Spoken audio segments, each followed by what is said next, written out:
새벽 3시, 니제르 북부 국경에 최고 등급 경보가 울렸습니다. 프랑스 최정예 르클레르 전차 12대와 중국 용병 2,000명이 동시에 국경을 넘었기 때문입니다. 목표는 힘없는 가난한 나라, 니제르의 영구 식민지화. 하지만 한국에서 보낸 영상 하나에 연합군 사령부가 기겁하며 진격 명령을 취소했습니다. 니제르 국가 재건, 한국과 극비 협약 그리고 엘리제궁도 베이징도 감히 건드리지 못하고 군대를 돌리게 만든 한국이라는 방패. 총 한 방 쏘지 않고 대륙의 두 황제를 빛으로 무릎 꿇린 48시간의 비밀. 그 전말이 지금 공개됩니다. 제 이름은 앙리 로랑입니다. 스위스 제네바에 있는 지정학 연구소에서 수석 고문으로 일하고 있죠. 사람들은 저를 아프리카 통이라고 부릅니다. 30년 넘게 사하라 사막의 모래바람을 맞으며 정보 보고서를 써왔으니까요. 프랑스 정보국 시절 제 별명은 사막의 독수리였습니다. 모래 알갱이 하나가 움직이는 것까지 놓치지 않는다고 해서 붙은 별명이었죠. 하지만 솔직히 고백하겠습니다. 저는 그때 아무것도 보지 못했습니다. 다가올 거대한 태풍의 눈을 전혀 감지하지 못했죠. 이야기는 니제르 북부, 현지인들이 죽음의 땅이라 부르는 테넬의 사막 깊은 곳, 섹터 7에서 시작됩니다. 니제르는 국토의 80%가 사막인 내륙국입니다. 바다도 없고 비도 오지 않는 저주받은 땅이죠. 하지만 프랑스에게 이곳은 심장과도 같습니다. 프랑스 원자력 발전소 전력의 상당 부분을 니제르산 우라늄에 의존하고 있으니까요. 그런데 어느 날 그 버려진 사막 섹터 7에서 지옥의 문이 열렸습니다. 프랑스 아레바 사해 지질 탐사팀이 우연히 발견한 검은 모래 때문이었죠. 처음엔 그냥 화산재인 줄 알았습니다. 하지만 분석 결과는 파리 전체를 뒤집어 놓기에 충분했습니다. 보고서를 받아든 날 정보국 국장의 손이 떨리고 있었습니다. 앙리, 이 수치가 맞나? 기계 오작동 아닌가? 3번 확인했습니다.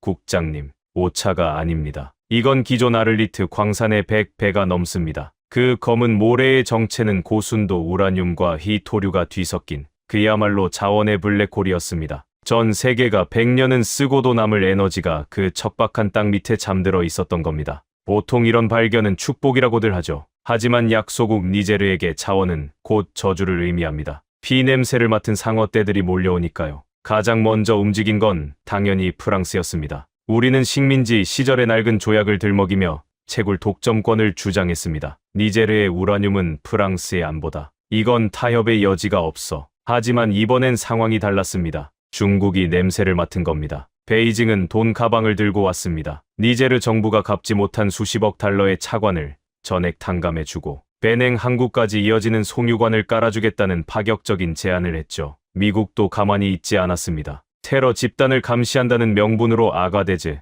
드론 기지를 확장하며 섹터 7을 작전 구역에 포함시켰습니다. 니제르 수도 니아메는 그야말로 아수라장이었습니다. 대통령궁 앞에는 검은 세단들이 줄지어 서 있었고 로비스트들이 뿌리는 달러 뭉치가 썩은 고기 냄새처럼 진동했습니다. 하지만 정작 그 땅의 주인인 투아레그족 원주민들은 철저히 배제됐습니다. 저는 당시 현장 조사를 위해 섹터 7 인근 마을에 파견 나가 있었습니다. 그곳에서 라시드라는 젊은 족장을 만났죠. 그는 사막의 푸른 전사라 불리는 투아레그족의 리더답게 눈빛이 살아있는 청년이었습니다. 제가 그를 만난 건 무너져가는 텐트 안이었습니다. 라시드는 제 눈을 똑바로 쳐다보며 말했습니다. 당신들은 또 빼앗으러 왔군요. 이번엔 뭡니까? 우리 아이들의 피입니까? 아니면 이 모래밭입니까? 라시드 족장, 이건 기회일 수도 있습니다. 개발이 되면 전기가 들어오고. 거짓말 마시오. 라시드가 탁자를 내리쳤습니다. 프랑스가 60년 동안 우리 우라늄을 가져가면서 남긴 게 뭡니까? 방사능 먼지와 오염된 지하수뿐입니다. 중국 놈들은 더해요. 그들은 우리 땅에 철조망을 치고 가축들을 쫓아냈습니다. 저 검은 모래가 돈이 된다는 걸 알았으니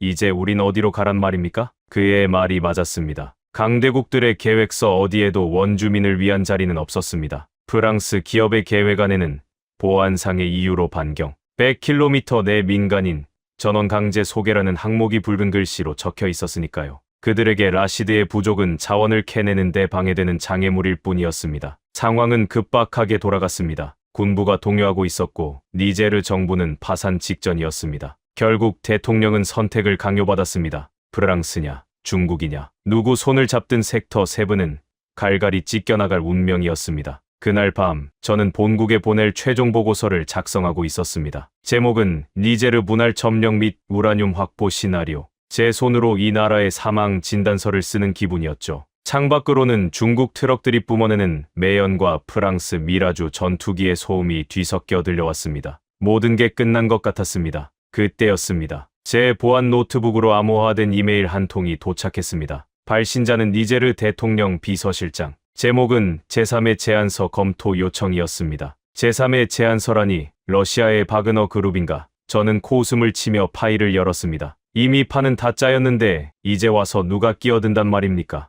그런데 파일을 여는 순간 제 눈을 의심했습니다. 발신 국가는 대한민국. 제안자는 코리아 그린돔 컨소시엄.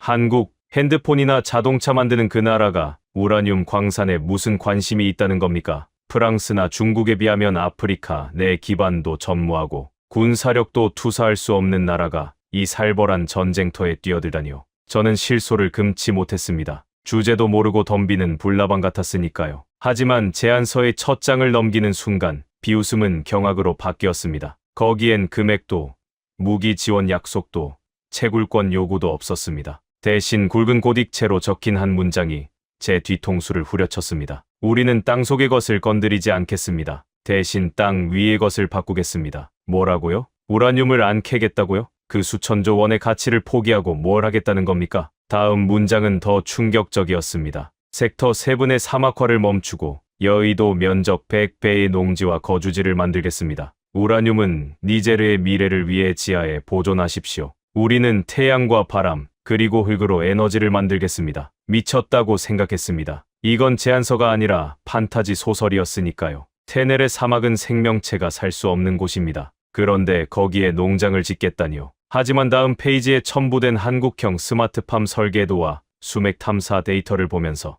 저는 등골이 서늘해지는 것을 느꼈습니다. 그들은 단순히 나무 몇 그루 심겠다는 게 아니었습니다. 사막의 지형 자체를 바꾸고 니제르를 식량 수출국으로 만들겠다는 거대한 뜻이었습니다. 더 기가 막힌 건 그 아래에 적힌 조건이었습니다. 개발 비용은 전액 한국이 선투자합니다. 대신 이곳에서 생산되는 청정에너지의 운영권을 30년간 한국이 갖습니다. 토지 소유권은 니제르 국민에게 있습니다. 이게 무슨 자선 사업입니까? 자본주의 논리로는 도저히 해석이 안 되는 제안이었습니다. 저는 즉시 본국 정보국장에게 암호 전화를 걸었습니다. 국장님, 한국이 이상한 걸 보냈습니다. 정신 나간 소리 같긴 한데 무시하기엔 데이터가 너무 구체적입니다. 한국, 신경 꺼. 걔네가 사막에서 뭘 알겠어. 내일이면 니제르 대통령이 프랑스 아레바사와 계약할 거야. 안 그러면 군부를 움직여서라도 도장 찍게 만들 거니까. 국장은 웃어넘겼습니다. 저도 그래야 했습니다. 하지만 그날 밤 잠을 이룰 수 없었습니다. 한국이 보낸 제안서의 마지막 문구가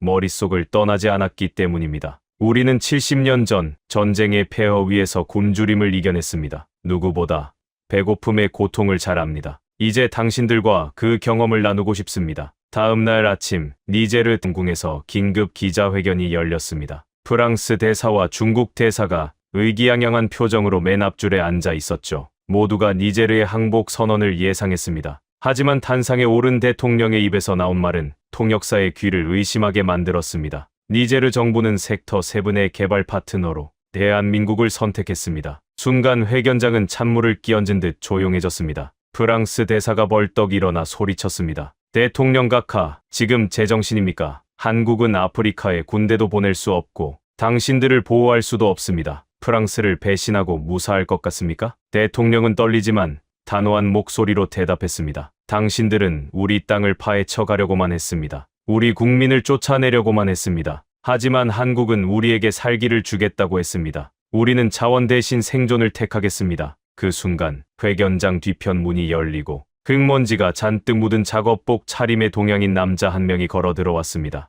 넥타이도 매지 않은 거칠고 투박한 인상의 남자. 그가 바로 한국 측 책임자 류태인 단장이었습니다. 그의 등장은 마치 늑대 소굴에 들어온 호랑이 같았습니다. 수백 개의 카메라 플래시가 터지는 와중에도 그는 눈 하나 깜빡이지 않고 격분한 프랑스 대사를 지나쳐 대통령 앞으로 걸어갔습니다. 그리고 마이크를 잡고 전 세계를 향해 선전포고와도 같은 한마디를 던졌습니다. 니제르 국민 여러분, 더 이상 짐을 싸지 마십시오. 우리가 온 이상 이 땅에서 쫓겨나는 사람은 단 한 명도 없을 겁니다. 내일부터 바로 삽듭니다. 도대체 저 자신감은 어디서 나오는 걸까요? 파리와 베이징, 워싱턴은 이미 격분하고 있었습니다. 정보망을 통해 들려오는 소식은 살벌했습니다. 차드에 주둔하던 프랑스군 기갑부대가 엔진을 예열하기 시작했고 국경 근처에 중국 용병들이 이동하고 있다는 첩보였죠. 한국은 벌집을 건드린 겁니다. 그것도 아주 거대한 말벌집을요. 과연 류태인이라는 저 남자는 자신이 지금 무슨 짓을 저질렀는지 알고나 있는 걸까요? 사하라의 모래 폭풍보다 더 거친 운명이 그들을 기다리고 있다는 것을 말입니다. 하지만 그때는 몰랐습니다. 그 무모함이 역사를 어떻게 바꿀지, 그리고 제가 그 역사의 증인이 되어 한국이라는 나라에 완전히 압도당하게 될 줄은 꿈에도 몰랐습니다. 그날 밤 니제르 수도 니아메의 외교관은 그야말로 초상집이었습니다. 고급 호텔 바에서는 프랑스 기업 임원들이 샴페인 대신 독한 위스키를 들이키며 욕설을 퍼붓고 있었죠. 한국 놈들이 돌았어. 테넬의 사막의 스마트팜. 거기가 어딘지나 알고 덤비는 거야? 두고 봐. 일주일도 못 버티고 다 틀어져서 도망칠 거니까. 저도 그들의 말에 동의했습니다. 제가 입수한 한국 측의 세부 계획서, 일명 그린돔 프로젝트는 공학적 상식을 정면으로 비웃고 있었으니까요. 그들은 사막 한가운데에 서울 여의도 면적의 100배가 넘는 거대한 유리돔을 씌우겠다고 했습니다. 그리고 그 안에서 온도와 습도를 조절해 작물을 키우고 사람이 살 수 있는 신도시를 짓겠다는 거였죠. 이론적으로는 그럴싸합니다. 하지만 현실은 다릅니다. 가장 큰 문제는 물이었습니다. 한국 팀은 지하 500m 아래에 거대한 안반 수층, 이른바 대수층이 있다고 주장했습니다. 그 물을 퍼올려 태양광 담수화 설비로 정수한 뒤 농업용수로 쓰겠다는 계획이었죠. 저는 코웃음을 쳤습니다. 멍청한 놈들. 우리가 1980년대에 이미 그 지역 지질 조사를 끝냈어. 거긴 바싹 마른 안반뿐이라고 프랑스 지질학회 최고의 석학들이 내린 결론이었습니다. 그런데 고작 반도체나 만들던 한국 기술자들이 와서 물이 있다고 우기는 꼴이라니요. 저는 이 프로젝트가 시작되기도 전에 끝날 것이라 확신했습니다. 그리고 프랑스 정부는 그 끝을 조금 더 앞당겨주기로 작정했죠. 보복은 즉각적이고 잔인했습니다. 한국과 계약을 맺은 다음 날 니제르 전역에 전기가 끊겼습니다. 표면적인 이유는 송전 시설 정비였지만 니제르의 전력망을 쥐고 있는 프랑스 회사가 스위치를 내려버린 겁니다. 니아메의 병원 인큐베이터가 멈추고 공장의 기계가 섰습니다. 이게 배신의 대가다. 프랑스 대사가 사석에서 내뱉은 말이었죠. 중국도 가세했습니다. 니제르로 들어오던 생필품 컨테이너 1000여 개를 배냉 항구에 묶어버렸습니다. 통관 서류 미비를 핑계로요. 니제르는 순식간에 암흑과 굶주림 속으로 빠져들었습니다. 시민들은 동요했고 군부 내 친프랑스 파벌들이 쿠데타를 모의한다는 소문이 돌기 시작했죠. 모든 비난의 화살이 한국을 향했습니다. 한국 때문에 우리가 굶어 죽게 생겼다. 사막에 농장 짓는다는 헛소리 믿다가 나라 망했다. 거리엔 시위대가 넘쳐났습니다. 대통령은 궁지에 몰렸죠. 바로 그때 한국의 선발대가 도착했습니다. 저는 그들이 당연히 정장 차림의 협상가들이거나 겁먹은 표정의 공무원들일 거라 생각했습니다. 하지만 니아메 국제공항 활주로에 내린 건 민항기가 아니었습니다. 거대한 한국 공군 수송기 세대. 뒷문이 열리고 쏟아져 나온 건 무기나 돈 가방이 아니었습니다. 작업복을 입은 수백 명의 엔지니어들, 그리고 정체를 알 수 없는 은색 컨테이너 박스들이었습니다. 그 중에는 교육 담당 서하은 팀장도 있었습니다. 그녀는 나중에 이곳 아이들에게 한국어와 희망을 가르치는 선생님이 됩니다. 맨 앞줄의 일부에서 봤던 그 남자, 류태인 단장이 서 있었습니다. 그는 마중 나온 니제르 관리들이 악수를 청하기도 전에 공항 바닥에 지도를 펼쳤습니다. 전력 복구부터 합니다. 니제르 관리가 당황해서 물었죠. 프랑스가 메인 시스템을 차단했습니다. 암호를 풀지 못하면 프랑스 시스템 안 씁니다. 우리가 가져온 걸로 돌립니다. 류 단장의 지시에 따라 엔지니어들이 일사불란하게 움직였습니다. 그들은 공항 주차장에 가져온 컨테이너들을 연결하기 시작했습니다. 놀랍게도 그건 단순한 짐짝이 아니었습니다. 한국이 독자 개발한 이동형 수소 연료전지 발전소였습니다. 단 2시간. 공항과 인근 병원에 다시 불이 들어오는 데 걸린 시간이었습니다. 프랑스가 수십 년간 깔아놓은 전력망을 무력화시키고 한국이 가져온 독자적인 에너지원으로 심장을 다시 뛰게 만든 겁니다. 칠흑 같은 어둠 속에서 한국 베이스 캠프만이 대나처럼 환하게 빛나던 그 광경을 저는 잊을 수 없습니다. 그것은 무언의 시위였습니다. 너희가 끄면 우리는 켠다. 다음 날 저는 류태인 단장을 직접 만나기 위해 섹터 7으로 향했습니다. 그는 에어컨 나오는 사무실이 아니라 섭씨 50도가 넘는 모래바람 속에 서 있었습니다. 얼굴은 이미 벌겋게 익어 있었고 입술은 터져 있었죠. 미스터 류, 프랑스 정보국 출신으로서 충고 하나 하죠. 제가 말을 걸자 그가 고글을 벗고 저를 쳐다봤습니다. 이곳은 테네레입니다. 아무것도 없는 곳이라는 뜻이죠. 당신네 기계가 아무리 좋아도 자연을 이길 순 없습니다. 프랑스 지질 데이터에 따르면 이곳엔 물이 없습니다. 당신들은 지금 맨 땅에 헤딩하고 있는 겁니다. 류 단장은 물통을 들어 미지근한 물을 한 모금 마시더니 피식 웃었습니다. 데이터요. 그거 40년 전 자료 아닙니까? 프랑스의 기술력은 40년 전에도 세계 최고였습니다. 그 기술력으로 찾고 싶은 것만 찾았겠죠. 우라늄만 찾으려고 땅을 팠으니까 물이 안 보였던 겁니다. 그의 눈빛은 확신에 차 있었습니다. 앙리 씨라고 했나요? 한국에는 산이 많습니다. 우리는 산을 깎고 바다를 메워서 땅을 만든 민족입니다. 조건이 좋아서 성공한 적은 한 번도 없었어요. 안 되면 되게 한다. 그게 우리 방식입니다. 그는 저를 뒤로 한 채 거대한 시추기 쪽으로 걸어갔습니다. 한국산 시추기 K드릴이 굉음을 내며 땅속으로 파고들고 있었습니다. 현지 투어레그족 인부들이 호기심 반, 의심 반의 눈초리로 그 모습을 지켜보고 있었죠. 하지만 현실은 냉혹했습니다. 사흘째 되던 날, 거대한 모래폭풍 하무진이 현장을 덮쳤습니다. 앞이 보이지 않는 붉은 먼지 속에서 한국인 기술자들은 서로의 몸을 로프로 묶고 장비를 지켰습니다. 텐트가 날아가고 식수가 오염됐습니다. 설상가상으로 인근 마을 우물마저 말라가고 있었습니다. 라시드 족장이 찾아와 항의했습니다. 당신들이 땅을 건드려 사막의 신이 노했다. 당장 멈추지 않으면 우리 전사들이 가만히 있지 않겠다. 상황은 최악으로 치달았습니다. 물은 나오지 않고 인심은 흉흉해지고 프랑스는 비웃고 있었습니다. 파리의 국장은 제게 전화를 걸어 낄낄거렸습니다. 거봐, 앙리. 내기할까? 놈들이 철수하는데 일주일도 안 걸린다 해. 내 한 달치 월급을 걸지. 저도 이번엔 한국이 졌다고 생각했습니다. 시추기는 벌써 300m를 뚫고 내려갔지만 나오는 건 건조한 흙먼지뿐이었으니까요. 류태인 단장의 눈에도 핏발이 서기 시작했습니다. 그는 밤새 도면과 씨름하며 무전기에 대고 소리를 질렀습니다. 좌표 다시 확인해. 위성 데이터랑 오차가 있잖아. 3도만 더 틀어. 그 절박한 외침이 사막의 밤바람에 묻히던 닷새째 새벽이었습니다. 저는 짐을 싸고 있었습니다. 한국의 실패를 보고하는 최종 리포트를 쓰기 위해서였죠. 그런데 밖에서 웅성거리는 소리가 들렸습니다. 비명소리 같기도 하고 환호성 같기도 한 기묘한 소음. 저는 텐트 밖으로 나갔습니다. 그리고 제 눈앞에 펼쳐진 광경에 입에 물고 있던 담배를 떨어뜨리고 말았습니다. 새벽 여명을 뚫고 사막 한가운데서 무언가가 하늘로 치솟고 있었습니다. 검은 연기가 아니었습니다. 모래폭풍도 아니었습니다. 아침 햇살을 받아 다이아몬드처럼 빛나는 투명한 액체 기둥, 물, 정말 물이라고. 그것도 쫄쫄 흐르는 시냇물이 아니라 고압 호스를 튼 것처럼 폭발적으로 뿜어져 나오는 거대한 물기둥이었습니다. 류태인 단장이 흠뻑 젖은 채 그 물기둥 아래서 두 팔을 벌리고 포효하고 있었습니다. 그 옆에서 라시드 족장이 믿을 수 없다는 듯 무릎을 꿇고 젖은 모래를 움켜쥐고 있었죠. 찾았다, 미친.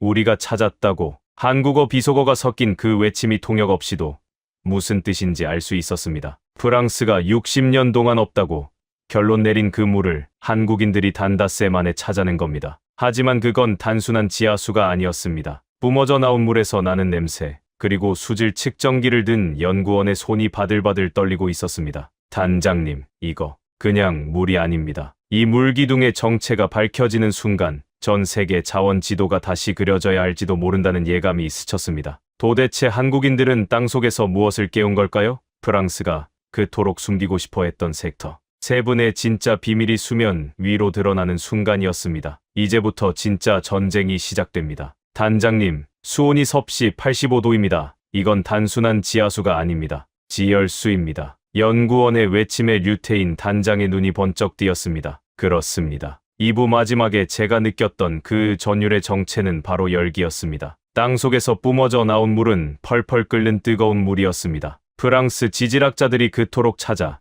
헤매던 우라늄 광맥 바로 밑에 거대한 지열 대수층이 흐르고 있었던 겁니다. 이건 무엇을 의미할까요? 니제르에게 필요한 건 전기와 물이었습니다. 그런데 이 구멍 하나로 두 가지가 동시에 해결된 겁니다. 뜨거운 증기로 터빈을 돌려 전기를 만들고 식은 물은 정수해서 농업용수로 쓴다. 한국인들은 우라늄보다 더 귀한 에너지의 연구기관을 찾아낸 셈이었습니다. 미쳤군. 정말 미쳤어. 제가 멍하니 중얼거리는 사이 류 단장은 이미 무전기를 들고 고함을 치고 있었습니다. 파이프라인 연결해. 시키는 게 먼저다. 열교환기 가동하고 스마트팜 1구역으로 물 돌려. 그들의 움직임은 마치 잘 짜인 군무 같았습니다. 방금 전까지 환호하던 사람들은 온데간데 없고 다시 냉철한 기술자로 돌아가 기계처럼 움직였습니다. 한국인 특유의 빨리빨리 문화가 사막 한가운데서 폭발했습니다. 그로부터 일주일, 섹터 7의 풍경은 기기묘묘하게 변해갔습니다. 붉은 사막 위에 은빛 파이프들이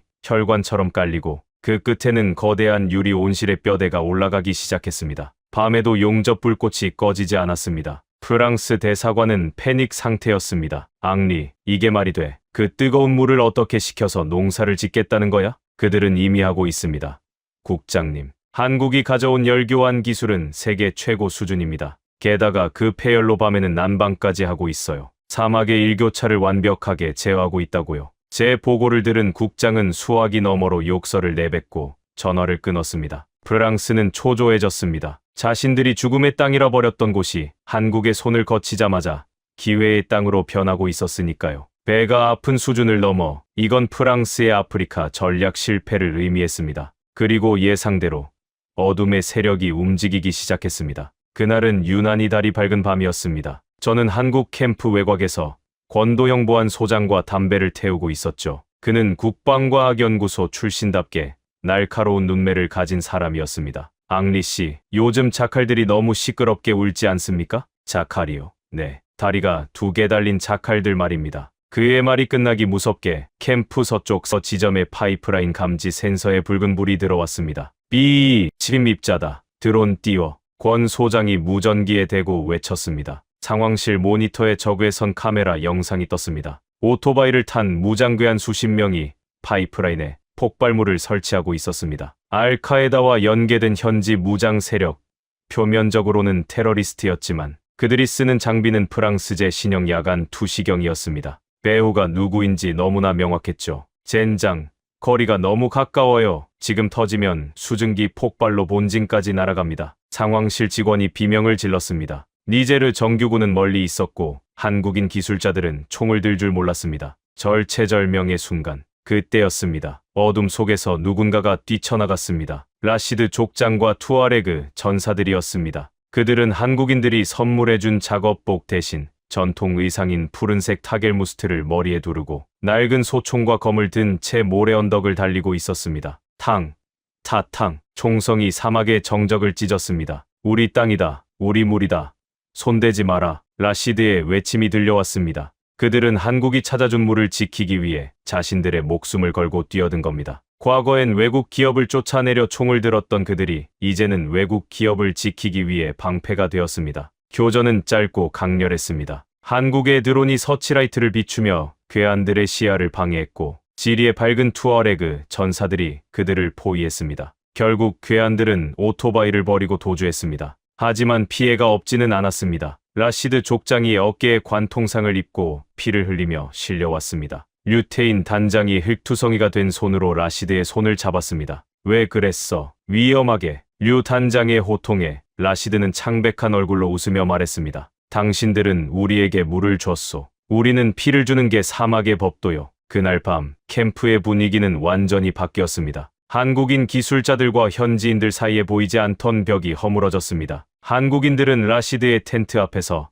밤새 그들의 쾌유를 빌었고 현지인들은 한국인들에게 사막에서 살아남는 법을 가르쳐주기 시작했습니다. 서하은 팀장은 아이들을 모아놓고 한국어 교실을 열었습니다. 하지만 단순히 언어만 가르치는 게 아니었습니다. 이건 나가 아니에요. 우리라고 읽어요. 한국에서는 나보다 우리를 더 중요하게 생각해요. 아이들의 입에서 우리라는 단어가 서툰 발음으로 흘러나왔습니다. 그 소리는 총성보다 더 강력하게 사막으로 퍼져나갔습니다. 그러나 프랑스는 이대로 물러설 생각이 없었습니다. 무력 도발이 실패하자 그들은 더 치졸하고 치명적인 방법을 꺼내들었습니다. 바로 생화학적 사보타주였습니다. 스마트팜의 첫 번째 작물인 토마토 모종이 심어진 지 2주가 지났을 무렵이었습니다. 무럭무럭 자라던 작물들이 하룻밤 사이에 검게 말라 비틀어지기 시작했습니다. 잎에는 이상한 반점이 생겼고 줄기는 녹아내렸습니다. 이거 일반적인 병충해가 아닙니다. 농업 담당 박사가 떨리는 손으로 현미경을 들여다봤습니다. 아프리카에는 존재하지 않는 곰팡이입니다. 누군가 인위적으로 살포했어요. 동시에 니아메의 언론들은 일제히 한국을 공격하기 시작했습니다. 한국의 지하수 개발로 인근 오아시스가 오염됐다. 한국산 작물의 독성 물질 검출 의혹. 가짜 뉴스가 SNS를 타고 들불처럼 번졌습니다. 프랑스가 심어놓은 언론 플레이였습니다. 니제르 시민들의 눈초리가 다시 싸늘해지기 시작했습니다. 애써 쌓아올린 신뢰가 무너질 위기였죠. 류테인 단장은 말라 죽은 토마토를 움켜쥐고 한참을 서 있었습니다. 그의 어깨가 분노로 떨리고 있었습니다. 비겁한 놈들, 밥그릇 가지고 장난을 쳐? 그는 흙투성이가 된 채 방송 카메라 앞에 섰습니다. 그리고 전 세계로 송출되는 라이브 방송에서 충격적인 행동을 감행했습니다. 독성 물질이라고요? 오염됐다고요? 그는 주머니에서 검게 변한 토마토 하나를 꺼냈습니다. 그리고 망설임 없이 그것을 한 입 베어 물었습니다. 류 단장님, 안 됩니다. 직원들이 말렸지만 그는 우적우적 토마토를 씹어 삼켰습니다. 저는 지금 제 목숨을 걸고 증명합니다. 이건 독이 아닙니다. 누군가 우리를 죽이려고 뿌린 곰팡이일 뿐입니다. 하지만 똑똑히 보십시오. 한국의 기술은 곰팡이 따위에 지지 않습니다. 그는 입가에 묻은 붉은 과즙을 닦으며 카메라를 노려봤습니다. 그 눈빛은 니아메의 프랑스 대사를 향하고 있었습니다. 우리는 해독제를 만들 겁니다. 그리고 보란듯이 이 사막을 더 푸르게 만들 겁니다. 방해하고 싶으면 얼마든지 해보십시오. 그럴수록 우리는 더 강해질 테니까. 하지만 그의 호기로운 선언과 달리 상황은 절망적이었습니다. 곰팡이는 빠른 속도로 퍼져나가고 있었고 한국에서 가져온 농약으로는 잡히지 않았습니다. 수천억 원을 들인 스마트팜이 거대한 썩은 밭이 될 위기. 그때 한국 본사에서 긴급 연락이 왔습니다. 단장님, 방법이 있습니다. 하지만 너무 위험합니다. 뭔데? 뭐든 다 해봐야 할 거 아냐. 미생물입니다. 한국의 된장과 김치에서 추출한 유산균을 변형해서 사막의 곰팡이를 잡기 위해 한국의 발효 과학을 투입한다고요? 앙리 씨, 한국에는 이런 말이 있습니다. 독은 약으로 쓰고 균은 균으로 잡는다. 류테인 단장은 비장했습니다. 한국 본사에서 긴급 공수한 특수 용액이 드론 수십 대에 실렸습니다. 용액의 정체는 바로 복합 유산균 배양액. 한국의 전통 발효 음식인 김치와 된장에서 추출한 미생물을 사막의 고온에서도 생존할 수 있도록 유전자 개량한 것이었습니다. 프랑스 정보국은 콧방귀를 꼈습니다. 발효된 배출물로 생화학 무기를 막겠다고? 샤머니즘이나 다름없군. 저 역시 반신반의했습니다. 최첨단 화학 농약으로도 죽지 않는 저 지독한 검은 곰팡이를 고작 눈에 보이지도 않는 유산균들이 잡아먹는다고요? 그것도 이 척박한 사막에서요? 드론들이 우웅거리며 병든 토마토밭 위로 날아올랐습니다. 하얀 미세 안개가 밭 전체를 뒤덮었습니다. 시큼하면서도 묘하게 구수한 냄새가 사막의 건조한 공기 속에 퍼졌습니다. 마치 거대한 장독대 뚜껑을 연 것 같은 냄새였죠. 결과는 하룻밤이면 나온다고 했습니다. 그날 밤 섹터 7에는 아무도 잠들지 못했습니다. 연구원들은 현미경 앞을 지켰고 투어레그족 전사들은 밭 주변을 돌며 기도를 올렸습니다. 저 역시 뜬 눈으로 밤을 새웠습니다. 만약 이것마저 실패한다면 한국의 도전은 여기서 끝이었습니다. 다음 날 아침 해가 떴을 때 저는 텐트 밖에서 들려오는 비명소리에 뛰쳐나갔습니다. 단장님, 보세요. 곰팡이가 하얗게 변했습니다. 믿을 수 없는 광경이었습니다. 검게 썩어 들어가던 토마토 잎들이 하얀 가루 같은 것으로 덮여 있었습니다. 유산균들이 검은 곰팡이를 포위하고 먹어치운 뒤 그 자리에서 하얗게 산화한 흔적이었습니다. 잎사귀를 털어내자 그 안에서 다시 생생한 초록색 줄기가 고개를 들고 있었습니다. 살았다. 작물들이 숨을 쉬어 류테인 단장이 주저앉으며 안도의 한숨을 내쉬었습니다. 그것은 과학의 승리이자 생명의 승리였습니다. 한국의 발효 과학이 프랑스의 비열한 생화학 공작을 이겨낸 것입니다. 위기를 넘기자 성장이 폭발했습니다. 삼부에서 터져나왔던 그 뜨거운 지열수는 이제 완벽한 통제하에 있었습니다. 열교환기를 거친 적당한 온도의 물이 파이프를 타고 24시간 작물들의 뿌리를 적셨습니다. 니제르의 강렬한 태양과 한국의 물 관리 기술이 만나자 작물들은 그야말로 미친 듯이 자라났습니다. 통상 석 달 걸릴 생장 속도가 한 달로 단축되었습니다. 그리고 마침내 첫 수확의 날이 밝았습니다. 빨갛게 익은 토마토, 어른 팔뚝만 한 오이, 그리고 사막에서는 구경조차 힘들었던 상추와 배추가 끝도 없이 펼쳐진 온실을 가득 채웠습니다. 라시드 족장과 부족민들이 떨리는 손으로 그 작물들을 만져보았습니다. 이게 정말 모래에서 나온 겁니까? 류 단장이 가장 잘 익은 토마토 하나를 따서 라시드에게 건넸습니다. 드셔보세요. 이게 당신들 땅의 맛입니다. 라시드 족장은 토마토를 한 입 베어 물었습니다. 붉은 과즙이 그의 턱을 타고 흘러내렸습니다. 그는 한참을 말없이 씹더니 이내 굵은 눈물을 뚝뚝 흘렸습니다. 달다. 너무나 답니다. 피 맛이 날 줄 알았는데 꿀맛입니다. 그 모습을 지켜보던 부족민들이 환호성을 지르며 달려들었습니다. 그들은 춤을 추고 노래를 불렀습니다. 배고픔의 공포가 사라지는 순간이었습니다. 하지만 한국인들의 선물은 여기서 끝이 아니었습니다. 서하은 팀장이 아이들을 불렀습니다. 얘들아, 오늘은 특별한 수업이 있어. 다들 옷 벗고 저쪽으로 가볼래? 그녀가 가리킨 곳은 농장 한편에 마련된 임시 시설이었습니다. 류 단장이 밸브를 돌리자 천장에 달린 파이프에서 시원한 물줄기가 쏟아져 내렸습니다. 와, 비다. 비가 온다. 아이들이 소리를 지르며 물줄기 속으로 뛰어들었습니다. 태어나서 한 번도 마음껏 씻어본 적 없는 아이들이었습니다. 흙먼지를 뒤집어 쓰고 살았던 아이들의 피부에서 검은 때가 씻겨 내려가고 본연의 하얀 웃음이 드러났습니다. 그건 단순한 샤워장이 아니었습니다. 농업용수로 쓰고 남은 물을 재활용한 사막의 워터파크였습니다. 물장구 치는 아이들 뒤로 거대한 무지개가 떴습니다. 저는 그 광경을 카메라에 담으며 전율했습니다. 프랑스가 60년 동안 우라늄을 캐가며 남긴 건 방사능과 질병뿐이었는데 한국은 고작 2달 만에 이들에게 배부름과 씻을 자유를 준 것입니다. 그날 저녁 성대한 잔치가 열렸습니다. 메뉴는 당연히 수확한 채소들로 만든 겉절이와 비빔밥, 그리고 현지 양고기였습니다. 맵다, 매운데 멈출 수가 없어. 투어레그 전사들이 고추장에 비빔밥을 먹으며 땀을 뻘뻘 흘렸습니다. 류 단장이 소주 대신 가져온 시원한 물을 건네며 웃었습니다. 한국 맛이 좀 맵지. 그래도 이게 힘쓰는 데는 최고야. 식사 도중 라시드 족장이 일어났습니다. 그는 자신의 허리춤에 있던 단검을 풀어 류 단장 앞에 내려놓았습니다. 투어레그 족장에게 단검은 생명과도 같은 권위의 상징입니다. 나 라시드는 오늘 맹세하오. 이 땅의 모래가 다 사라지는 날까지 우리 부족은 한국의 형제들을 지킬 것이오. 누구든 형제들을 건드리면 이 칼이 그들의 심장을 찌를 것이오. 그것은 단순한 동맹 선언이 아니었습니다. 피로 맺어진 의형제 선언이었습니다. 하지만 사막의 밤은 길고 어둠은 깊었습니다. 한국의 성공 소식이 퍼져나갈수록 그림자 속의 적들은 더욱 조바심을 냈습니다. 프랑스 대사관의 비밀 회의실.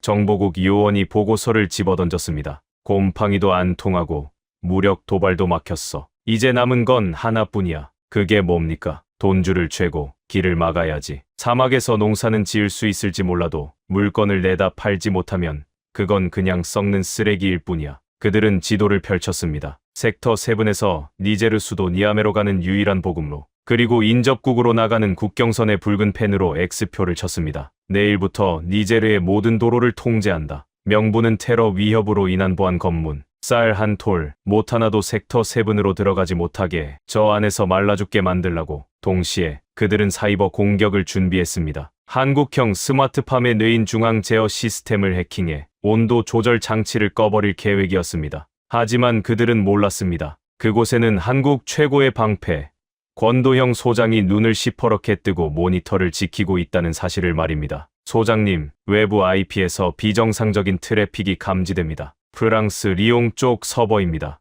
보안팀원의 보고에 권 소장이 차갑게 웃었습니다. 드디어 오셨네. 대문 열어드려. 들어올 땐 마음대로지만 나갈 땐 아닐 거다. 보이지 않는 전쟁. 총성 없는 전쟁이 시작되고 있었습니다. 권도형 소장은 모니터 앞에서 커피를 홀짝이고 있었습니다. 그의 표정은 마치 재미있는 영화를 기다리는 관객처럼 여유로웠습니다. 하지만 상황실의 공기는 무거웠습니다. 메인 서버의 방화벽, 경고등이 미친 듯이 깜빡이고 있었으니까요. 소장님, 트래픽이 임계치를 넘었습니다. 디도스 공격과 동시에 침투 코드가 들어오고 있습니다. 이건 단순한 해커가 아닙니다. 군용 알고리즘입니다. 보안팀원의 다급한 보고에도 권 소장은 눈 하나 깜빡이지 않았습니다. 예상대로네. 프랑스 대외안보 총국 사이버 전담팀이지. 녀석들 급하긴 급했나 보네. 이렇게 대놓고 들어오다니. 그들의 목표는 명확했습니다. 섹터 7의 심장인 스마트팜 중앙 제어 시스템을 장악하는 것. 니제르의 사막 온도는 낮에 50도까지 치솟습니다. 스마트팜 내부를 25도로 유지하는 냉방 시스템이 멈추거나 오작동에서 온도를 높여버린다면 1시간 안에 모든 작물은 삶아진 시금치 꼴이 될 겁니다. 소장님, 막아야 합니다. 포트를 닫을까요? 아니, 열어둬. 네, 열어두라니요. 놈들이 냉각 펌프 제어권까지 접근했습니다. 팀원들이 경악했지만 권 소장의 손가락은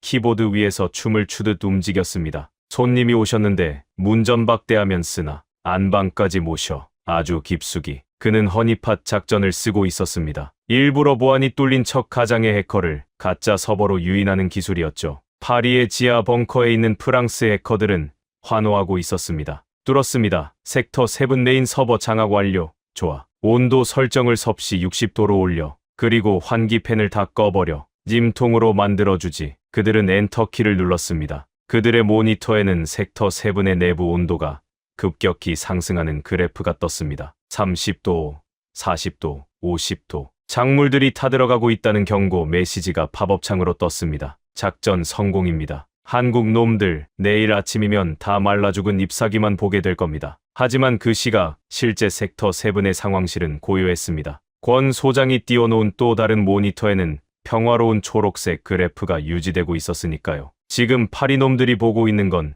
우리가 송출해주는 가짜 데이터야. 그들은 지금 고스트 서버라는 유령의 집에서 혼자 북 치고 장구 치고 있는 거지. 권 소장은 비릿한 미소를 지으며 안경을 고쳐 썼습니다. 자, 이제 방어는 끝났고 계산을 해야지. 그는 역추적 프로그램을 가동했습니다. 해커들이 가짜 서버에서 신나게 조작을 하는 동안 연결된 통로를 타고 거꾸로 그들의 본거지를 털기 시작한 겁니다. 프랑스 정보국은 자신들이 공격 중이라고 믿고 있었기에 등 뒤가 뚫리는 줄은 꿈에도 몰랐습니다. 빙고. 리옹에 있는 위장 서버를 경유했군. 어라, 이 파일들은 뭐지? 권 소장의 눈이 커졌습니다. 다운로드 속도가 올라갔습니다. 암호화된 파일들이 순식간에 풀리며 화면에 쏟아졌습니다. 그것은 판도라의 상자였습니다. 니제르 전임 대통령 비자금 송금 내역, 군부 내 친프랑스 장성 뇌물 리스트, 반정부 시위 조장 공작 계획서. 프랑스가 지난 30년간 니제르를 어떻게 조종하고 착취했는지 보여주는 더러운 치부책이 고스란히 들어 있었습니다. 이건 단순한 해킹 방어가 아니었습니다. 핵폭탄 버튼을 손에 쥔 것과 다름없었죠. 권 소장은 USB 하나를 뽑아 들고 류테인 단장에게 건넸습니다. 단장님, 보험 하나 들었습니다. 놈들이 딴 수작 부리면 이거 하나씩 언론에 풀죠. 류 단장은 껄껄 웃으며 권 소장의 어깨를 쳤습니다. 역시 권 소장이야. 총칼보다 이게 더 무서운 줄 놈들이 알았어야지. 다음 날 아침, 프랑스 정보국은 경악했습니다. 위성 사진으로 확인한 섹터 7의 온실은 여전히 푸르렀고 작물들은 싱싱했기 때문입니다. 어떻게 된 거야? 분명히 온도를 올렸잖아. 그게 저희가 해킹당한 것 같습니다. 서버에 있던 기밀 파일들이 전부 사라졌습니다. 파리의 국장은 책상을 뒤집어 엎었습니다. 사이버 전쟁에서의 완벽한 패배였습니다. 이제 그들은 한국을 건드리는 순간 자신의 목이 날아갈 수 있다는 공포에 떨게 되었습니다. 하지만 쥐도 궁지에 몰리면 고양이를 문다고 했습니다. 디지털 공간에서 패배한 그들은 이제 가장 원시적이고 무식한 방법을 꺼내 들었습니다. 바로 물리적 봉쇄였습니다. 며칠 후 섹터 7으로 들어오던 보급 트럭들이 줄줄이 회차에 돌아왔습니다. 운전기사들의 표정은 공포에 질려 있었죠. 못 갑니다. 국경이 막혔어요. 왜요? 무슨 일입니까? 군인들이 도로를 통제하고 있어요. 한국으로 가는 물건은 개미 한 마리도 통과 못 시킨답니다. 프랑스가 조종하는 니제르 군부 일부 세력과 인근 국가들이 국경을 봉쇄한 겁니다. 명분은 전염병 방역과 테러 위협. 하지만 진짜 목적은 섹터 7을 고립된 섬으로 만들어 말려 죽이겠다는 것이었죠. 당장 발등에 불이 떨어졌습니다. 스마트팜 운영 차제, 비료, 그리고 한국인 기술자들이 먹을 식료품이 끊겼습니다. 비축된 식량은 고작 2주치. 류테인 단장의 얼굴이 굳어졌습니다. 식량이야 우리가 키운 걸 먹으면 되지만 설비 부품이랑 의약품은 어쩔 거야? 더 큰 문제는 심리적 고립감이었습니다. 사막 한가운데 갇혀 외부와 단절된 채 적들에게 포위되었다는 공포가 캠프를 덮쳤습니다. 현지 인부들 사이에서도 동요가 일었습니다. 이러다 우리 다 굶어 죽는 거 아냐? 프랑스가 우리를 가두고 폭격할지도 몰라. 라시드 족장이 부족민들을 진정시키려 애썼지만 공포는 전염병보다 빨랐습니다. 그때 하늘에서 굉음이 들려왔습니다. 프랑스 미라주 전투기 2대가 위협 비행을 하며 섹터 7 상공을 낮게 스쳐 지나갔습니다. 쿠웅! 손익붐이 온실 유리를 흔들었습니다. 아이들이 울음을 터뜨렸고 사람들은 머리를 감싸고 엎드렸습니다. 명백한 도발이자 경고였습니다. 나가지도 말고 들어오지도 마라. 거기서 조용히 죽어라. 류태인 단장은 주먹을 불끈 쥐고 하늘을 노려봤습니다. 그리고 무전기를 들었습니다. 서울 본사에 연결해 상황이 바뀌었다. 이건 사업이 아니라 전쟁이다. 서울의 반응은 즉각적이었습니다. 한국 정부와 기업들은 긴급 회의를 소집했습니다. 그리고 그들은 전례 없는 결단을 내렸습니다. 길이 막혔다고 그럼 하늘을 한국 역사상 최대 규모의 민간 항공 수송 작전, 일명 에어브릿지가 준비되고 있었습니다. 하지만 니제르 영공은 사실상 프랑스가 통제하고 있는 상황. 과연 한국의 수송기가 격추의 위험을 무릅쓰고 이 사막의 섬에 착륙할 수 있을까요? 그리고 굶주림에 지친 니제르 시민들은 언제까지 침묵할까요? 에어 브릿지 작전. 그것은 미친 짓이었습니다. 프랑스가 니제르 영공을 감시하고 있는 상황에서 한국 수송기가 들어간다. 격추당하지 않더라도 외교적 사건으로 비화될 게 뻔했습니다. 하지만 서울은 물러서지 않았습니다. 민간 항공기로 간다. 인도적 지원 물자라는 명분으로 한국 정부는 유엔 인도주의 업무조 정국에 긴급 협조를 요청했습니다. 동시에 전 세계 언론에 섹터 7의 봉쇄 상황을 알렸습니다. 국제 여론이 들끓기 시작했습니다. 프랑스가 아프리카 국민을 굶겨 죽이려 한다. 신식민주의의 민낯이 드러났다. SNS에는 샵 프리네저, 샵 코리오에서 해시태그가 폭발적으로 퍼졌습니다. 프랑스는 궁지에 몰렸습니다. 대놓고 인도주의 물자를 막으면 국제사회의 비난을 피할 수 없었으니까요. 결국 프랑스는 한 발 물러섰습니다. 단, 조건이 있었습니다. 항공기 한 대만 허용한다. 그것도 니아메 공항까지만. 섹터 7까지는 니들이 알아서 가져가라. 니아메에서 섹터 7까지는 500km가 넘는 사막길. 도로는 여전히 봉쇄되어 있었습니다. 프랑스는 물자가 공항에서 썩어가는 꼴을 보며 비웃을 심산이었죠. 하지만 그들은 한국인들의 끈기를 몰랐습니다. 류태인 단장은 라시드 족장을 불렀습니다. 족장님, 혹시 옛날 대상들이 다니던 길을 아십니까? 도로가 아니라 사막을 가로지르는 비밀 루트 말입니다. 라시드의 눈이 번쩍 빛났습니다. 소금길 말이오. 우리 조상들이 1000년 동안 다닌 길이오. 차는 못 다니지만 낙타는 갈 수 있소. 그렇게 시작된 것이 사막의 캐러밴 작전이었습니다. 투아레그족 전사들이 이끄는 낙타 대상이 밤마다 사막을 횡단했습니다. 한국 수송기가 니아메에 내려놓은 물자를 분산해서 낙타 등에 싣고 별빛 아래 소금길을 따라 섹터 7까지 운반한 겁니다. 프랑스 정찰기가 아무리 날아다녀도 밤 사막에서 낙타 몇 마리를 찾기란 불가능했습니다. 고대의 지혜가 현대의 기술을 이긴 것입니다. 바로 그 무렵 저는 캠프에서 잊을 수 없는 만남을 했습니다. 서하은 팀장이 운영하는 한국어 교실에 한 소년이 있었습니다. 14살쯤 되어 보이는 눈빛이 유난히 강렬한 아이였죠. 이름은 자이드. 하지만 한국인들은 그를 준수라고 불렀습니다. 준수는 한국 이름이에요. 뛰어나다는 뜻이죠. 서 팀장이 아이의 머리를 쓰다듬으며 말했습니다. 하지만 준수의 과거는 결코 아름답지 않았습니다. 준수는 원래 소년병이었습니다. 북부의 무장단체에 납치되어 총을 쥐어진 아이. 탈출에 성공했지만 가족은 모두 죽고 혼자가 되었습니다. 섹터 7에 흘러들어왔을 때 그의 눈에는 어떤 빛도 없었습니다. 처음엔 아무 말도 안 했어요. 누가 다가가면 움츠러들기만 했죠. 서 팀장이 낮은 목소리로 말했습니다. 근데 어느 날 제가 농장에서 토마토를 따고 있는데 이 아이가 다가오더니 묻더라고요. 이거 먹어도 되냐고. 그녀는 잘 익은 토마토를 건넸습니다. 준수는 그걸 한 입 베어 물더니 갑자기 울음을 터뜨렸습니다. 왜 우냐고 물었더니 이렇게 대답하더라고요. 이게 피맛이 아니라서요. 달아서요. 그 후로 준수는 서 팀장을 따라다니며 한국어를 배우기 시작했습니다. 총 대신 연필을 쥐었고 구호 대신 노래를 불렀습니다. 특히 한국 동요 곰 3마리를 좋아했죠. 곰 3마리가 한 집에 있어. 아빠 곰, 엄마 곰, 애기 곰. 준수의 서툰 한국어 노랫소리가 사막에 울려 퍼질 때마다 캠프 분위기는 한결 밝아졌습니다. 하지만 봉쇄가 길어지면서 상황은 점점 악화되었습니다. 낙타 캐러밴으로 운반할 수 있는 양에는 한계가 있었습니다. 의약품이 바닥나기 시작했고 아이들 중 몇 명이 열병에 걸렸습니다. 준수도 그 중 하나였습니다. 선생님, 저 괜찮아요. 약은 더 아픈 애들한테 주세요. 40도가 넘는 열에 시달리면서도 준수는 다른 아이들을 걱정했습니다. 류태인 단장이 밤새 준수 곁을 지켰습니다. 이 녀석아, 버텨. 곧 약이 올 거야. 조금만 버텨. 하지만 다음 캐러밴이 도착하려면 사흘이 더 걸렸습니다. 준수의 상태는 시시각각 나빠지고 있었습니다. 그때 권도형 소장이 뛰어들어왔습니다. 단장님, 본사에서 연락 왔습니다. 특단의 조치를 취한다고요. 특단의 조치.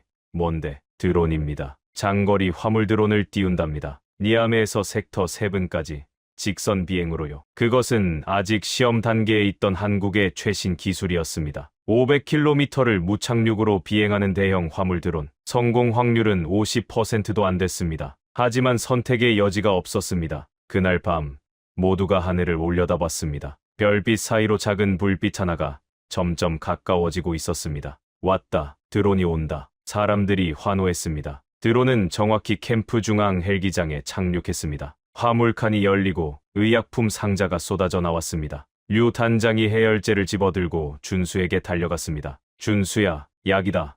버텼구나. 잘 버텼어. 약을 먹은 준수는 다음 날 아침 열이 내렸습니다. 그는 눈을 뜨자마자 류 단장의 손을 잡고 물었습니다. 단장님, 저도 크면 한국 사람처럼 될 수 있어요? 누군가를 살리는 사람이요. 류 단장의 눈가가 붉어졌습니다. 당연하지. 너는 준수니까 뛰어난 사람이 될 거야. 하지만 기쁨도 잠시, 프랑스는 더 이상 참지 않기로 했습니다. 드론 비행은 니제르 영공 무단 침범이었습니다. 그들은 이것을 빌미로 최후의 카드를 꺼내들었습니다. 군사 개입. 다음 날 새벽, 위성 사진에 충격적인 장면이 포착되었습니다. 차드 국경에서 대규모 기갑 부대가 섹터 7을 향해 이동하고 있었습니다. 겉으로는 니제르 군복을 입고 있었지만 그 안에는 프랑스 웨인 부대와 용병들이 타고 있었습니다. 단장님, 적 전차 12대, 장갑차 30여 대가 접근 중입니다. 도착 예정 시간 6시간. 권 소장의 보고에 캠프 전체가 얼어붙었습니다. 총도 없고 군대도 없는 그들이 탱크를 어떻게 막는단 말입니까? 류테인 단장은 잠시 눈을 감았습니다. 그리고 다시 눈을 떴을 때 그의 눈빛은 결의로 타오르고 있었습니다. 모두 들어. 우리는 도망가지 않는다. 이 땅은 우리가 지킨다. 총이 없으면 빛으로 싸운다. 도대체 빛으로 탱크를 막는다는 게 무슨 뜻일까요? 섹터 7 최대의 위기,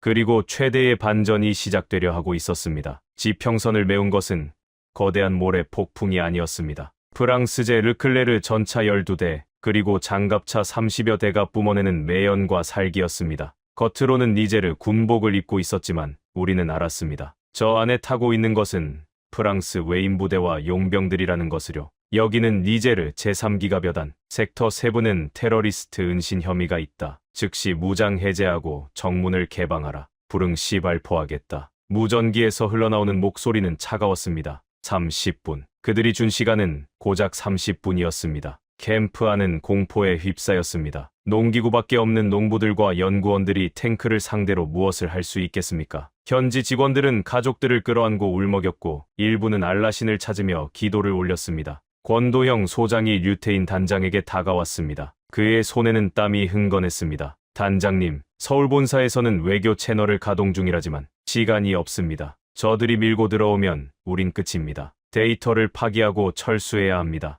하지만 류 단장은 모니터만 응시하고 있었습니다. 그가 보고 있는 화면은 탱크가 아니라 캠프 중앙에 설치된 거대한 에너지 저장 장치, 즉 ESS 시스템의 충전율이었습니다. 현재 충전율 98%, 출력 대기 중, 철수, 누가, 우리가 왜? 류 단장이 천천히 고개를 돌렸습니다. 권 소장, 저들이 무서워하는 게 뭐라고 생각하나? 총, 칼, 아니야. 저들은 어둠을 좋아해. 몰래 들어와서 몰래 죽이고 몰래 묻어버리는 것. 그게 저들의 방식이지. 그는 무전기를 집어들었습니다. 전 병력, 아니 전 직원 듣는다. 모두 선글라스를 착용해라. 그리고 절대 밖을 직접 쳐다보지 마라. 눈 먼다. 해가 지고 사막의 칠흑 같은 어둠이 깔렸습니다. 탱크의 엔진 소리가 점점 가까워졌습니다. 1km, 500m. 적들은 야간 투시경을 끼고 은밀하게 접근하고 있었습니다. 어둠 속에서 기습하여 순식간에 제압할 심산이었죠. 진입한다. 사격 개시. 적의 지휘관이 명령을 내리려는 찰나였습니다. 지금이다. 스위치 올려. 류테인 단장이 고함을 질렀습니다. 쿠웅. 마치 거대한 변압기가 우웅거리는 듯한 소리가 대지를 울렸습니다. 그리고 다음 순간 세상이 뒤집혔습니다. 쾅. 폭발음이 아니었습니다. 빛이었습니다. 섹터 7 중앙 타워에서 태양보다 더 밝은, 아니 눈을 뜰 수 없을 만큼 강렬한 백색의 빛기둥이 뿜어져 나왔습니다. 한국이 개발한 초고강도 LED, 투광등 수천 개가 동시에 켜진 것입니다. 그것은 단순한 조명이 아니었습니다. 낮 동안 태양광 패널이 모은 100메가와트급의 전력을 순간적으로 방출하는 말 그대로 인공 태양이었습니다. 아, 내 눈, 앞이 안 보여. 야간 투시경을 끼고 있던 용병들은 비명을 지르며 바닥을 굴렀습니다. 빛을 증폭해서 보여주는 장비에 태양빛을 들이부었으니 그들의 시야는 하얗게 타버린 것이나 다름없었죠. 탱크의 광학 센서들도 먹통이 되어 경고음을 울려댔습니다. 칠흑 같던 사막의 밤이 대낮보다 더 환하게 밝혀졌습니다. 그리고 그 빛은 적들의 민낯을 적나라하게 드러냈습니다. 카메라 돌려 전 세계에 생중계해. 권도형 소장의 지시에 따라 드론들이 날아올랐습니다. 어둠 속에 숨어있던 탱크들, 그 위에 그려진 프랑스군 마크, 그리고 당황해서 우왕좌왕하는 백인 용병들의 얼굴이 고화질로 전송되었습니다. 보십시오. 테러리스트라고요? 저들이 테러리스트입니까? 저들은 프랑스 국기를 단 침략자들입니다. 유튜브 라이브를 통해 전 세계 수천만 명이 이 광경을 목격했습니다. 테러 소탕이라는 명분은 그 강렬한 빛 아래서 산산조각 났습니다. 숨을 곳 없는 사막 한가운데서 그들은 벗겨진 채 전 세계의 비난을 온몸으로 받아야 했습니다. 류 단장이 확성기를 잡았습니다. 그의 목소리가 사막을 울렸습니다. 여기는 대한민국령 섹터 7이다. 경고한다. 단 한 발짝이라도 더 움직이면 이 빛을 열로 바꿔서 쏴주겠다. 니들 탱크를 통째로 전자레인지에 넣고 돌려주지. 물론 뻥이었습니다. 하지만 이미 시력을 잃고 공황 상태에 빠진 적들에게 그 말은 신의 심판처럼 들렸습니다. 후퇴하란 말이야. 결국 적의 지휘관은 비명을 지르며 기술을 돌렸습니다. 무적이라던 전차 부대가 총 한 방 쏘지 않은 한국의 빛에 쫓겨 도망치는 굴욕적인 순간이었습니다. 캠프 안의 사람들은 서로를 끌어안고 환호했습니다. 라시드 족장은 눈부신 타워를 올려다보며 중얼거렸습니다. 알라시여. 한국인들은 기어이 밤을 없애버렸군요. 하지만 이건 물리적 승리에 불과했습니다. 진짜 승리는 그 다음 날부터 시작되었습니다. 밤새 전송된 그 영상이 아프리카 대륙 전체를 깨웠기 때문입니다. 그날 밤 섹터 7에서 쏘아올린 빛은 니제르를 넘어 사하라, 사막 전체를 비추는 신호탄이 되었습니다. 다음 날 아침, 세네갈의 수도, 다카르, 말리의 바마코, 부르키나파소의 와가두구에서 수백만 명의 인파가 거리로 쏟아져 나왔습니다. 그들의 손에는 스마트폰이 들려 있었고 화면에는 류테인 단장이 빛 속에서 탱크를 쫓아내는 장면이 재생되고 있었습니다. 보았는가? 프랑스는 무적의 신이 아니다. 한국은 우리를 지켰다. 그들은 진짜 친구다. 아프리카의 봄, 아니 코리아 스프링이 시작된 것입니다. 프랑스 대사관들은 성난 군중에게 포위되어 철문을 닫아 걸어야 했습니다. 반면 한국 대사관 앞에는 꽃다발과 편지가 산더미처럼 쌓였습니다. 프랑스 대통령 마크롱은 경로했습니다. 그는 긴급 성명을 통해 한국이 아프리카의 안보를 위협하고 내정을 간섭한다며 비난했습니다. 그리고 유엔 안보리 소집을 요구했죠. 한국을 국제사회에서 고립시키려는 수작이었습니다. 하지만 세상은 이미 변해 있었습니다. 서울에서 열린 제1차 한아프리카 미래 파트너십 정상회의. 이 회의야말로 프랑스의 몰락을 확인 사살하는 자리였습니다. 서울 코엑스 컨벤션 센터. 아프리카 54개국 중 무려 48개국 정상이 참석했습니다. 역사상 유례없는 규모였습니다. 그들은 파리의 소환 명령을 무시하고 서울행 비행기에 몸을 실었습니다. 회의장 분위기는 뜨거웠습니다. 한국 대통령이 단상에 올랐습니다. 그는 화려한 수사가 아닌 투박하지만 진심 어린 제안을 내놓았습니다. 대한민국은 여러분의 땅을 탐내지 않습니다. 우리는 여러분의 자원을 캐가는 대신 여러분의 아이들을 가르치겠습니다. 여러분의 빚을 늘리는 대신 여러분의 소득을 늘리겠습니다. 그리고 화면에 지도가 띄워졌습니다. 사하라 그린벨트 프로젝트. 니제르의 섹터 7을 시작으로 서쪽 세네갈부터 동쪽 수단까지 사하라 사막을 가로지르는 거대한 숲과 농장, 그리고 태양광 발전소 라인을 건설하겠다는 원대한 계획이었습니다. 우리는 이것을 생명의 띠라고 부릅니다. 이 띠가 완성되면 아프리카는 더 이상 굶주리지 않습니다. 전기를 구걸하지 않아도 됩니다. 장내에 침묵이 흘렀습니다. 그때 니제르 대통령이 자리에서 일어났습니다. 그는 떨리는 목소리로 발언권을 요청했습니다. 지난 60년 우리는 프랑스어를 쓰고 프랑스 와인을 마셨지만 우리 아이들은 굶어 죽었습니다. 하지만 한국은 단 6달 만에 사막에서 쌀을 만들고 물을 줬습니다. 누가 진짜 친구입니까? 누가 진짜 형제입니까? 그는 준비해온 문서를 찢어버리고 외쳤습니다. 오늘부로 니제르는 프랑스와의 모든 불평등 광물 조약을 파기합니다. 그리고 대한민국과 포괄적 전략 동맹을 맺겠습니다. 그것은 폭탄 선언이었습니다. 고지어 말리 대통령도 일어섰습니다. 말리도 동참합니다. 우리 땅의 리튬 광산 개발권을 한국에 넘기겠습니다. 세네갈도 함께합니다. 콩고도 도미노였습니다. 식민 시대의 유산이 와르르 무너져 내리는 소리가 들리는 듯했습니다. 프랑스 대통령은 실시간으로 전해지는 이 소식에 엘리제궁 집무실에서 전화기를 집어던졌다고 합니다. 회의의 마지막 날 서울 선언이 채택되었습니다. 첫째, 아프리카 연합은 한국을 최우선 개발 파트너로 지정한다. 둘째, 한국은 그린돔 기술을 무상으로 이전하고 기술대학 100개를 설립한다. 셋째, 양측은 자원과 기술을 1대1로 교환하는 호혜 평등 원칙을 준수한다. 이 선언이 발표되는 순간 저는 서울의 프레스 센터 한 구석에서 눈물을 훔치고 있었습니다. 30년 동안 아프리카를 연구하며 수없이 봐왔던 서구 열강의 위선과 기만이 저 작은 동북아시아 나라의 진심 앞에서 무릎 꿇는 것을 목격했기 때문입니다. 회의가 끝나고 류테인 단장은 니제르로 돌아왔습니다. 영웅의 귀환이었죠. 공항에는 10만 명의 인파가 몰려나와 태극기를 흔들었습니다. 그 중에는 섹터 7에서 쫓겨날 뻔했던 투어레그족 아이들, 준수와 친구들도 있었습니다. 준수는 류 단장에게 달려가 안겼습니다. 단장님, 뉴스 봤어요. 이제 우리 땅 우리 거 맞죠? 아무도 안 뺏어가는 거 맞죠? 류 단장은 아이를 번쩍 들어 올리며 웃었습니다. 그럼, 이제 여긴 너희 거야. 그리고 이 아저씨들은 너희 집에 새들어 사는 소장농이고 그 농담에 모두가 웃음을 터뜨렸습니다. 하지만 그 웃음 뒤에는 아직 끝나지 않은 마지막 과제가 남아 있었습니다. 프랑스와 서방 세계는 물러섰지만 그들이 남겨놓은 거대한 똥, 즉 국제 금융 제재와 수출 봉쇄는 여전히 유효했기 때문입니다. 기술은 한국이 최고지만 돈줄은 여전히 월스트리트와 런던이 쥐고 있습니다. 그들이 아프리카에 자금줄을 말려버리면 그린벨트 프로젝트도 멈출 수밖에 없습니다. 권도형 소장의 냉철한 분석이었습니다. 하지만 류 단장은 또다시 알 수 없는 미소를 지었습니다. 돈, 걱정 마. 우리에겐 그들이 돈보다 더 환장하는 게 있으니까. 그가 말한 돈보다 환장하는 것. 그것은 섹터 7의 지하 깊은 곳, 우라늄과 물밑에 숨겨져 있던 또 다른 비밀이었습니다.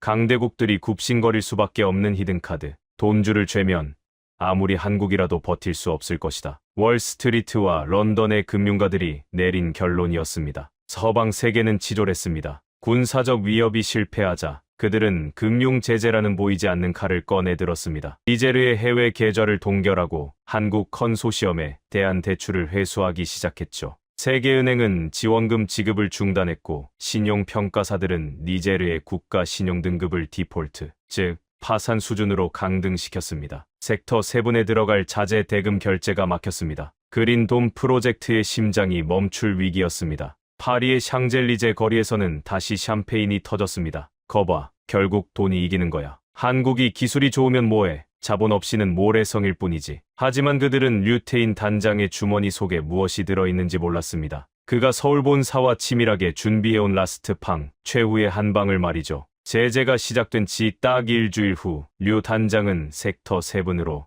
전 세계 주요 기업의 최고 경영자들을 초대했습니다. 정치가가 아닌 장사꾼들을 부른 겁니다. 테슬라, 애플, 아람코, 그리고 삼성과 현대차. 그룹의 총수들이 전용기를 타고 니제르 사막 한복판에 내렸습니다. 프랑스 정보국은 어리둥절했습니다. 다 망해가는 공사판의 건물들이 왜 모이는 거지? 임시 컨벤션 센터로 꾸며진 거대한 도만. 류테인 단장이 단상에 올랐습니다. 그는 넥타이 대신 작업복을 입고 한 손에는 투명한 액체가 든 텀블러를 들고 있었습니다. 여러분, 지금 1kg당 수소 생산 단가가 얼마입니까? 미국은 $5, 유럽은 $6죠? 좌중이 웅성거렸습니다. 그린 수소는 미래 에너지의 핵심이지만 비싼 생산 단가가 문제였습니다. 류 단장이 빙긋 웃으며 뒤에 있는 스크린을 켰습니다. 여기 섹터 7에서는 $1입니다. 말도 안 돼. 테슬라 경영진 쪽에서 비명이 터져 나왔습니다. $1라니, 그건 석유보다 싼 가격이었습니다. 사기 아닙니까? 어떻게 그 가격이 나옵니까? 류 단장이 설명했습니다. 우리에겐 무제한의 공짜 지열 전기가 있습니다.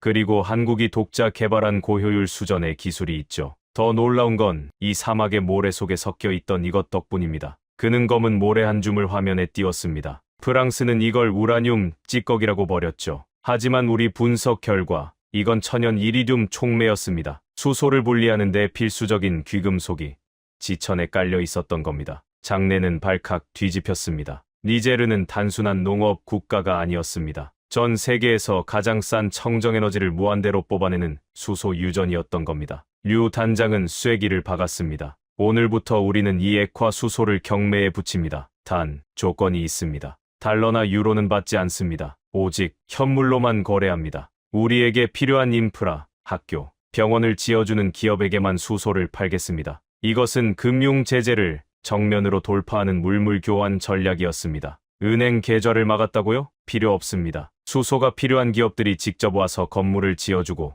도로를 깔아주면 되니까요. 가장 먼저 손을 든 건 아이러니하게도 프랑스의 토탈 에너지사였습니다. 우리가 하겠습니다. 니아메에서 섹터 7까지 고속철도를 깔아드리겠습니다. 프랑스 정부의 제재 따위는 기업의 이익 앞에서 휴지, 조각이 되었습니다. 뒤이어 미국, 독일, 일본 기업들이 앞다퉈 입찰에 뛰어들었습니다. 우리는 병원 50개를 짓겠습니다. 우리는 대학을 설립하겠습니다. 월스트리트의 금융봉쇄는 그날부로 무력화되었습니다. 기업들이 정부를 압박해 제재를 풀게 만들었으니까요. 돈이 돈을 이긴 것이 아니라 압도적인 가치가 돈을 굴복시킨 것입니다. 류 단장은 멍하니 서 있는 프랑스 기자에게 다가가 윙크를 하며 말했습니다. 가서 전하세요. 이제 니제르는 빚쟁이 나라가 아닙니다. 에너지 산유국입니다. 꼬우면 현금 들고 와서 줄 서라고 하십시오. 그날 밤 섹터 7의 밤하늘에는 축포가 터졌습니다. 그것은 니제르의 독립기념일보다 더 화려했습니다. 경제적 예속에서 완전히 벗어난 진정한 의미의 독립이 완성되는 순간이었으니까요. 그로부터 시간이 흘렀습니다. 지금 저는 니제르 수도 니아메의 한 카페에 앉아